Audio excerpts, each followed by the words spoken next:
waxaan maanta halkan noogu soo gaboobay shir aan isugu nimid xafiiska wasaaradda kalluumeysiga dowladda federaalka.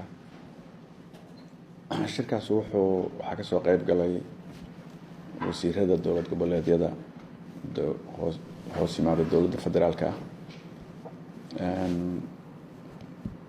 waxaan u maleynayaa wasiirada majority badankooda waa joogeen. waxay muhiimaddu ahayd inaan iskaashi dowladda federaalka iyo dowladaha xubnaha ka dowladda federaalka iskaashi dhinaca kalluumeysiga iyo wax wada qabsi muddo noo soo socday. baanu maanta ku balansanayno halkaan isugu nimid. shir 2 maalmood soconayay buu ahaa. maanta noo soo gabagabay alxamdulillaah. sidii aan ugu talagalay buu noogu dhamaaday. waxyaabaha ugu muhiimsan aan kaga hadlaynay waxay ahaayeen mashaariic kalluumeysi oo ka socota dhammaan waddanka Soomaaliya oo dhan, gobolada iyo magaalada caasimadda Muqdisho intaba. mashruucaas oo aan rabnay inaan wixii aan ku dari karo iyo baahiyaha dadka annaga oo eegayna inaan wax ka bedelo waxna ku darno. marka sidii aan rabnay noogu soo dhamaaday alxamdulillaah. waxaan marka rabnay inaan kulanka iyagaas aan ku xoojino wax wada qabsiga iyo isdhaafsiga aqoon isweydaarsi iyo waxyaabaha ka soo baxay. waxaa ugu muhiimsanaa inaan shaqaalaha xirfadlayaasha ee wasaaradda jooga, maadaama wasaaraddan dad badan oo ay joogaan xirfadda kalluumeysiga yaqaana, in dowlad goboleedyada cusub oo aan qaybta kalluumeysigu si fiican u dhisnayn inaan shaqaalahaas ku caawino ay la soo shaqeeyaan muddo. qaybtooda hadday shaqaale haystaan iyaga laftooda halkan ay yimaadaan, kuwa la tababarayo halkan la keeno xamar. marka shir runtii madhadhal ah oo aada loogu baahnayo dadka Soomaaliyeed iyo dowladda Soomaaliyeed inta ugu baahnayeen buu ahaa. waana noo soo dhamaaday. dad badan oo haddeer noo ballan qaaday inay naga caawiyaan sidii loola dagaalami lahaa kalluunka sharci darrada ee Soomaaliya.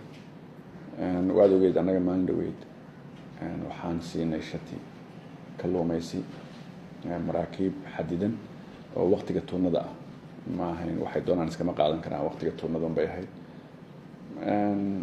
maraakiibtaas runtii lama odhan karo wax weyn oo ma garanaysaa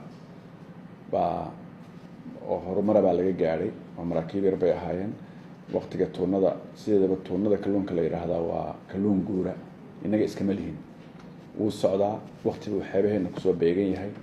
waqtigu xeebaheena kusoo beegan yahay in laga faa'iideysto bay ahayd, laakiin kama faa'iideysano oo muddo badan waxaa iska gurta dad kala qaata. waxaan ku jiraa urur la yiraahdo IOTC. marka nimankaasaa regulate gareeya. IOTC-ga qolo kasta kootay siiyaan. innaga dee waqti badan muddo badan oo waddankeenu burbursanaa koota laynama siinayn. sidii la rabay ugamaan faa'iideysan, laakiin kalluunkaa soconaya oo inagu haddaynaan qabsan aynaan lahayn cid kale meel kale ka qabsanayso ka iibsanayso unbaan rabnay inaan ka faa'iideysano. sidii la rabay ama ma aanan helin awooddii aan uga wada faa'iideysan lahayn dhammaantood. waa la ogtahay inaga xeebaheena inta badan dadka raba inay si sharciga u kalluumaystaan kuma soo degdegaan arrimaha budhcadbadeeda aawadood. nimankan haddeer aan laysanka siinay oo kale muddo badan bay waxay baqdin ka qabeen, ma la imaan karaa xeebihiina oo ma la iman karo. kuwa tuugta ah oo iyagu xadaya danka ma leh, laakiin dadka raba inay si sharciga wax u iibsadaan aad bay uga baqaan budhcadbadeednimada. annagoo maalintii dhaweyd arrimahaas aan ku dhiirinayno ma jirto budhcadbadeed baa waxaa dhacday fal budhcadbadeednimaa ka dhacay xeebaheena. marka arrintaasaa keenaysa in xoogaa qiimaheenuna ka hooseeyo qiimayowga kale. aana ku dhiirigelino baddayadu waa safe, waa la imaan karaa, waa laga shaqaysan karaa, waa laga ganacsan karaa. marka waxyaabaha ugu waaweyn aan aaminsanahay inayna tari doonto waxa weeyaan war horta in sharci darradiina ay yaraato, dadkuna ogaadaan ama Soomaalida ama dadweynuhu in iyadoo nabad ah laga kalluumeysan karo xeebaha Soomaaliya. ruqsadaha aan bixinay marka xaggee loo eegay jaban yihiin. waa in miisaanka meel laga soo qaato. ruqsadaha tuunada loo bixiyo oo tuunadu waa season kooban waa jirtaa laysankeena inuu sanad valid yahay laakiin waqtiga tuunadu waa 3 ama 4 bilood Soomaaliya intuu tuunadu joogto maraakiibtaas waxaan tuuna ahayna ma qaadan karaan tuunun bay qaadan karaan wax kale ay qaadan karaan ma jirto tuunada iyo waxyaabaha tuunada la baxda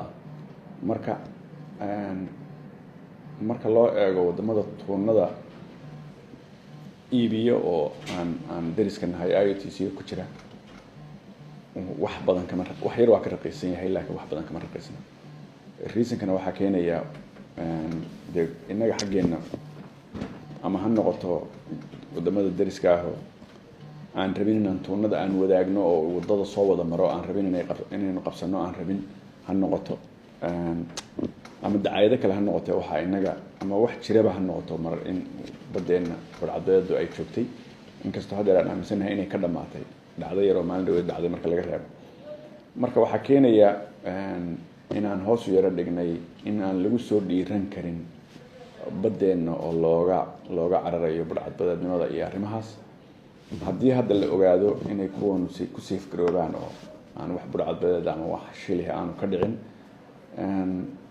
kuwa dambe waxaan la mid noqon doonaa price-ka adduunka lagu kala ganacsado ama waa la soo dhiiranayaa iyaguna waa ogaanayaan inaan ama insurance ku qaali garoobeyn ama ay si safe u kalluumaysan karaan marka arrimahaas oo dadka kale aynan la wadaagin baa jirta qofka markuu leeyahay waa raqiis iyo waxaas horta waa inuu miisaanka meel laga soo qaato waa inuu soo ogaado wadamada dariska Kenya Tanzania Seychelles muxuu ka joogaa tuunadu maxay ka joogtaa iyo maxaa shatiga tuunada lagu bixiyaa waa in arrimaha la soo barbardhigo waa mahadsantahay